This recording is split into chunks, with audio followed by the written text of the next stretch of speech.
Hello, everybody, and welcome to StarLordsOnline. This is Solus, and I will be showing you around the game. Many of you, if this is in launch, you'll be looking at the here, which is a pretty cool little spaceship. You can see, looks pretty unique. Right now, we're looking at the beta version, not like early access version. I've got most of the things working. Um, I'm currently upgrading the hosting, all that kind of thing. So you're gonna see a little bit of network lag going on. Waiting on some new parts to arrive, but this is a very first look at the game, and it's pretty cool. So let's go do some stuff. So in the top left-hand corner, we're gonna see your particular starship. In the top right-hand corner, we see our target. The bottom left is chat. The bottom right is our object explorer. So we can see that we actually have a whole bunch of different planets. So just for fun, let's go and fly to Venus because it's pretty close. Select it. We're gonna go for a little jog here.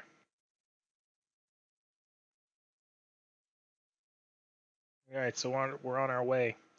And what it's going to do is it's basically locking in light speed calculations. We're going to use warp in this game. And we'll go there. Now, again, this game can be played from any device, and it's in a persistent universe. So if I go and hit like refresh, for example, like if I go away and then I come back, like the spaceship is still moving. Like just because you're not connected, like everything is happening, boom, like that. And what we're seeing here, these aren't uh, like I'm the only one online right now, but this is my stress test. So I'm literally simulating players right now, and all these people are performing random actions. So they're deciding randomly where to fly next, and these are real uh, NPCs. Like a lot of games are just like simulated on the client. These are real networked connections, uh, real people, which is pretty cool. Oh, you know what? I was wondering why we're going so slow. I can't actually warp to a planet, but I can warp to a star city. So here we go. I'm gonna fly over to New Gaia Star City, and watch how fast we go back. Boom! Oh, a bit of a jump in the lag there. I gotta get a new network card for the server. Right now it's running on 100 megabit. It needs to run on dual 1 gigabit. Okay, so we're here. So that's kind of like I'm starting here. This is like the visual aspect of the game. Like what does it look like? I try to put a lot of emphasis on anything that is orange, for example, is going to do mining. Anything that is white might do combat. Sorry, white is going to do transport, and blue, geez, I forget what blue is going to do. Um, the idea is that I think they're doing cargo transfers, and so the idea I want you to be able to look at a spaceship and go, what does that do? I mean, if these things were flying at you in formation, these white ones up here, you'd be like, okay, oh no. Versus like these two orange ones that I'm right next to. Like if these two were flying next to you, you'd be like, okay, not too scary. So basically, the scarier it looks, the scarier it is. And I want that to tier all the way up. We will be doing an add-on system at some point. It depends on the Kickstarter, where like this guy's cargo bays here would actually be equipable, and so you'll sort of have like a base, and then you'll equip things, so you can get a super uh, specific looking starship. Let's do some fun stuff now. Okay, so we're gonna hail the Star City just by clicking on it, and we can do some interactions. We're gonna set it as our home. Okay, so home set. And then we can manage our starship. And I'm going to make sure that I'm refueled with my antimatter. Or wait, what are you talking about? Oh, okay. Gotta be like right close. Make sure we're refueled. Okay, we're full. You can dock it, so if you want to take something else out, you can. And then we can see what kind of stuff we've got. So we've got a chassis. We've got 574 out of 820 points. I will mention that crafting um, has a quality here, so we can see that this is an industrial tier 1 starship, and it's only an 82% quality build. So that means I'm missing 18% of the maximum stats. So the cargo would have been like a maximum of 1200. So it's really cool. So there'll be a lot of value on things that you build, including components and starships, where you build it and the build quality was like 50%. And so those ones will be a lot cheaper. So maybe it's a rare starship or a rare component, and you craft it and it's kind of a flop. So you might be able to get that, but a perfect roll would be like worth way more. So it's pretty cool. So we can come in here and I don't know. Oh yeah, okay. So you can see here on my cargo hold, I've got a light industrial cargo hold and a heavy industrial cargo hold, and we can again see the quality here, 0.7 or 0.87, and what that modifier is. So this would give us 870 to cargo, and the durability is there. We are definitely big fans of Star Wars Galaxies, where all your stuff is going to break after like a decent amount of time, or you have to like repair it, which creates an economy. So basically, you could have this heavy industrial cargo hold repaired, or you could just sell it out for scraps and then have somebody refurbish it. Like I want this, like that was the biggest thing with economy, right? If players are going to be doing crafting, they need to have a constant source of places to sell things. So we definitely have durability in the game, but it's not like Breath of the Wild where 6 hits on that new shiny sword and it's broken. Okay, so I wonder if I've got. Ah, so that's about how you manage your starship. And then we can get into contracts. And contracts are ways for you to make money as a miner. And you can see that this Star City is currently offering its own unique contracts to fulfill. And this is all randomly generated. And so let's try to find one that's pretty close. 47,000 kilometers, that's pretty close. We'll accept that contract. Unless I've already got one. Okay, great. And now we can see that I need to begin this contract. I've deposited 0 out of 870. I can begin the autopilot, and now I could technically close the game. And my starship, because I engaged autopilot, I haven't selected anything. I haven't done anything. And you can see in the top right-hand corner, it's gone out and found the in this case magnesium asteroid, and it will start to do mining. I probably have some sort of lag going on with the server because I can see all these starships are starting to slow down, which means that the server's chewing on some data in the back end. Oh, I'm building a new server, everybody. Like it's gonna be great. Right now it's a little slow. I'm testing out a new database host. Oh, I'm trying to hail the asteroid. Of course, it's not going to do anything. So we'll go back to hailing this. We do have a mining exchange, so you could decide where you want to sell it. And this goes back to the idea of Space Trader or Star Trader, where you would go and get one resource. You can see here that I've got 2,500 cargo loaded up, and I could sell 100, and I made 900 bucks. So you're selling it directly to the Star Station, the Star City here. Well, let's say, and what's their price? Their price is $9 on it, so I could make a ton of money here. But if I wanted to check the price of like the Ares Star Station, Star City, they're only offering it for 3. So you kind of come around here and you're like, ooh, these guys. Oh no, that's 6. Wait, which one was I selling? Yeah, aluminum, right? This would probably end up being in some form of grid. Go to Orion. Ooh, okay, so I would make, 1 credit more by flying out to Orion, but that's literally out by Uranus, and that would take me probably 2 hours to get there. Versus I'm already here at Star City, New Gaia. So you would sell it there, and so you can choose to do whatever type of mining you wish. You could do the contract mining, or you could go out and just specifically mine something and sell it for a higher profit. This is sort of like jobs. This is sort of like entrepreneur. We can see what's in storage here. Ooh, yeah. So look at all this stuff I've got stored up. Got some drills and that industrial cargo hold that we were talking about. Any cargo on the starship that I'm on. And then we get into crafting, which is the thing. This is pretty great.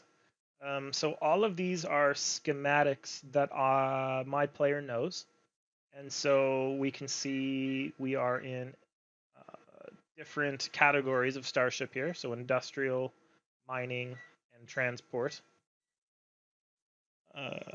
So let's say we wanted to craft the. Oh, finally, my my autopilot has begun. So yeah, so this is a load test. You see all the all the things connected, right? Like this is a lot of data I'm pushing around on a very low end server connection at the moment. Anyway, talking about crafting. So we can see that it takes 250,000 credits and 12 hours to craft this. So we can go in and view the schematic, and we can see that it requires a 10,000 plasma, helium, lithium, ion, all this kind of ion. Magnesium. We can see the stat on it, and how many equipment slots it ships with. So it's got one hull slot, one mining slot, and if we go back to one of these, for example, which one would have something different? I just don't think I updated the schematics for these yet because they're in the tier 3s. Let's go back to the industrial. Some of these might have 2, so like the cargo ships would have like maybe 3 slots for cargo holds, and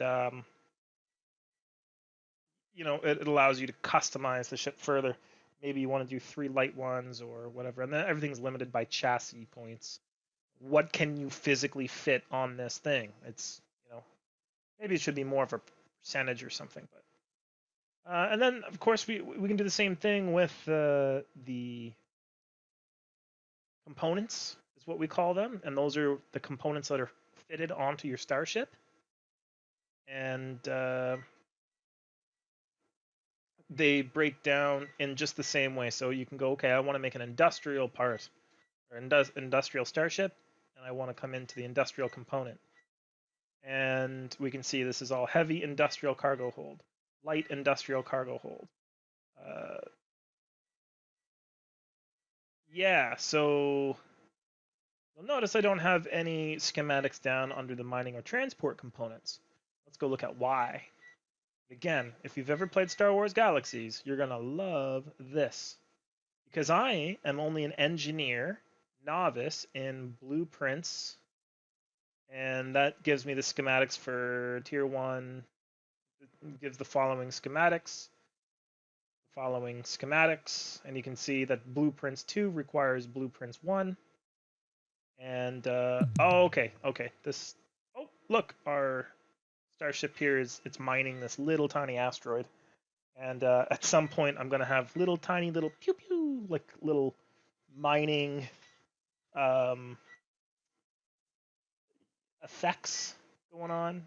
I can't wait for that. It's the low lying fruit that just it's bigger fish to fry. I'm the only developer at the moment, so sorry. And speaking about skill points here, you can see that I've also got rank points, and ranks let you do. So welcome, cadet. You've been given command of your first starship, and then you can become an ensign, lieutenant commander, and yes, at lieutenant you have been promoted. As such, you will take command of your second starship. And what that means is while this starship is out here doing this, I come here to my fleet commander, and I select a different starship. And boom, now we're back at Star City, New Gaia. And this starship now has the ability to do things. So let's take another contract. Right, so you get one shared contract on your account. And so you could have multiple things going on. Yeah, so I must have just finished up an aluminum or something like that. So this player can do different things. So let's do something fun. I'm just going to show you some fun stuff. Actually, I will switch back to my golden Falcon because I've got a little bit of special treatment going on with this one. We're going to go to the Ares Star City. I wanted to just tell you a little bit about this game's lore. The year is 2307, and the Second Solar War has just ended. And basically, StarLords have taken over the planet. And these StarLords would include this is cool. So Elon Musk was actually the very first StarLord, and in our timeline, Elon Musk, he'll basically colonize Mars. So you could argue if anybody was ever to own a planet, Elon Musk is probably going to be the first person in human history to have sovereignty over a planet. Like, it's his, like, and that's the thing. So then all of a sudden, Bill Gates is like, well, I'm gonna own Venus, and Jeff Bezos is like, well, I'm gonna own Mercury, and so this is where that the solar war comes from. These guys eventually start fighting for dominance, and basically you have states as planets or different countries as planets, and everybody fights. I don't know why this is not going at warp speed. Come on now, get over there. Oh, okay, there we go. Now we're at warp speed. It's usually not this chunky. Like I say, it's on a 100 megabit. I ran out of room in one of my servers for the network card and was not expecting to make this video right now during a giant load test. But you could see, like, we would have like this many players online, and we're only running on a $400 server. So one of the things I really wanted to do in this game was make things to scale. Unfortunately, the sun is one of those things that I could not make to scale because essentially, like, when I fly back to Earth and the moon, like, those things are relatively to scale. The distance between Mars and the moon and Earth and all this kind of stuff, like, it's relative. But man, when you're dealing with the sun, y'all don't understand how damn big this thing is. It's huge. It literally just becomes a horizontal line of a big white pixel. Like, we are so infinitesimally small. Anyway, let's go look for plasma. I was kind of explaining. Ooh, there's a plasma. That one. That one. I'm crashing my client here because you're not supposed to load this many things up in the object browser. I have to give it a little. I might have just ran out of RAM and Chrome. Again, forward, I am doing a load test right at this moment. Okay, so this little resource here. Hello. Let's move to that. Ah, there we go. There's a nice warp speed. This little thing here is a star plasma thingy. Still trying to create some lore around what these are. Like, maybe they're some sort of off vent from the sun, or like they exist within the sun. And anyway, the sun makes these plasma balls, and they can be siphoned and mined, and then they're refined. So that's one of the things that Star City Ares does. And the idea is that it's converted and it makes antimatter. And antimatter is what fuels our little starship's warp drives here. And for the most part, that's what every other starship in the universe uses. Like antimatter is the universal fuel for this time travel stuff.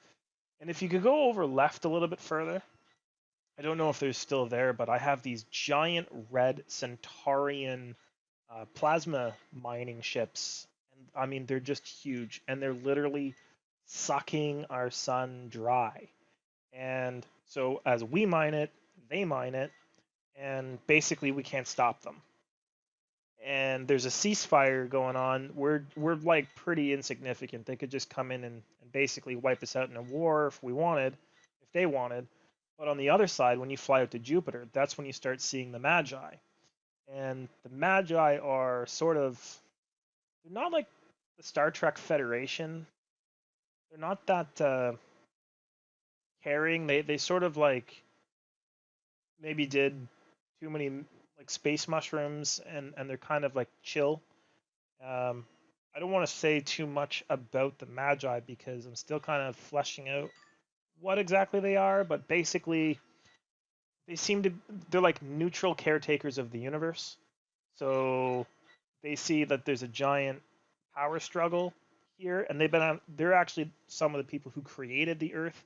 If you're familiar with like ancient aliens and stuff, like the Anunnaki, these guys are like the Anunnaki, and they have no purpose. They like grow flowers. They're like gardeners, man. That's it.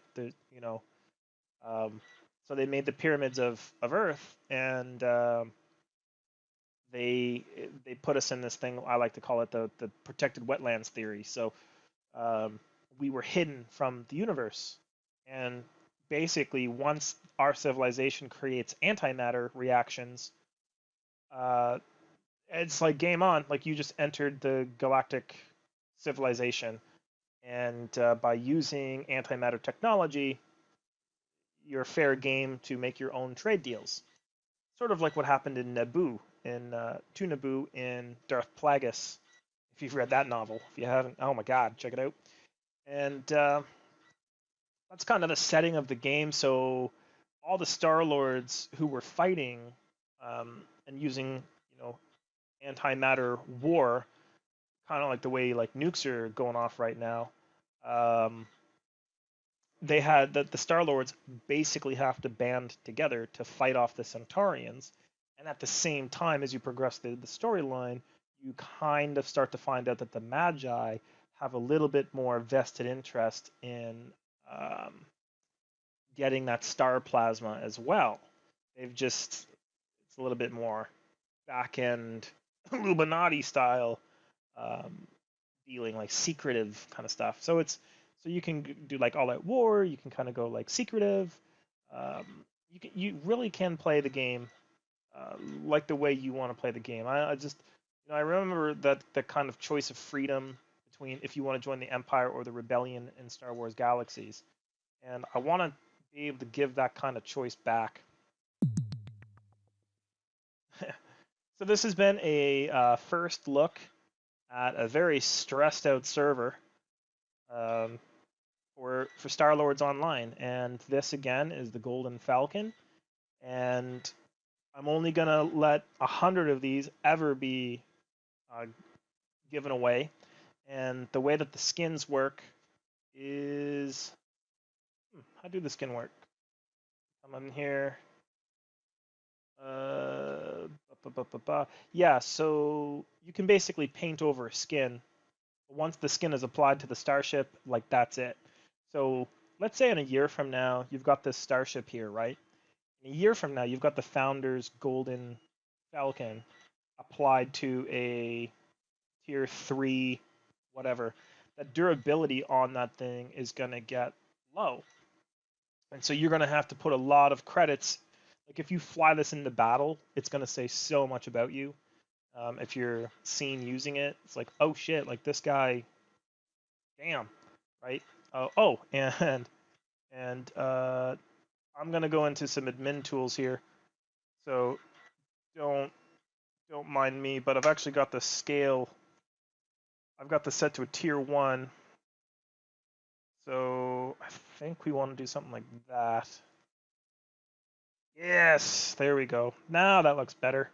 So if this was applied to a tier 3 Star Cruiser, This is sort of like what you begin to look like. And so, if you're flying this in the battle or you're doing an operation with this, it says a lot. And again, that skin is locked to that starship. You can overwrite the skin. You can apply new skin if you want, but once the 100 star Lord Online founders are applied, like that's it. And so the in-game value of this starship would be just immense. And that's what we're trying to create here. And by you being a founder in this game, um, jump on that interview with me. I want to hear what you've got to say about it. You found this game super early. I want to know what you think about the whole gameplay that you just saw. Let me know your thoughts. Again, don't worry about performance this game. Oh man, she flies when you're not load testing on a 100 megabits connection. Um, so yeah, again, my name's Solus, Andrew Normore, and thank you for your interest in StarLordsOnline. I am looking to go forward to a Kickstarter. I would love to hear your thoughts on that. We're trying to launch September 22nd or something like 22nd to 25th. I've got my third kit arrives October 7th ish, so I'd like to get this out for people to play and enjoy before the craziness happens, because I don't know how much developing I could do between then, but I can definitely manage the Kickstarter campaign and answer questions and so forth and so on. So again, thank you for your interest in Star Lords Online.